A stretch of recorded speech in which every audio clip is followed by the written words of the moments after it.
लैलूंगा विधायक चक्रधर सिंह सिदार ने देवगढ़ पुलिया व खुरसलेंगा लामडगा पहुंच मार्ग के पुलिया बह जाने पर सख्त कार्रवाई करने की मांग की है। आपको बता दें कि तमनार क्षेत्र में इन दिनों लगातार हो रही तेज बारिश की वजह से देवगढ़ की पुलिया के बह जाने से एक भारी दुर्घटना हो गई थी, जिसमें एक ड्राइवर की मौत हो गई थी। इसी की शिकायत पर विधायक ने अधिकारियों को फटकार लगाते हुए दोषियों पर तत्काल कार्रवाई की मांग की है।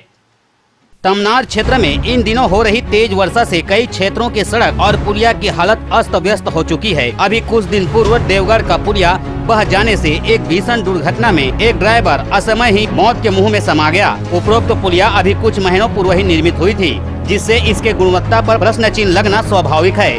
वहीं कल रात से तेज वर्षा के चलते खुरसलेंगा लमडांड पहुंच मार्ग का सड़क के साथ साथ पुलिया भी बह गया, जिससे आवागमन पूरी तरह से अवरुद्ध हो गया है। स्थानीय निवासियों ने दूरभाष पर विधायक को इस रोड और पुलिया के बह जाने की सूचना दी, तो विधायक ने तुरंत ही जिला स्तर के अधिकारियों को दूरभाष से इस सड़क की जानकारी देते हुए जल्द ही मार्ग में आवागमन की सुविधा आरंभ करने का व्यवस्था करने के साथ साथ उपरोक्त मार्ग और पुलिया के निर्माण के दोषियों पर सख्त कार्रवाई करने की मांग की है।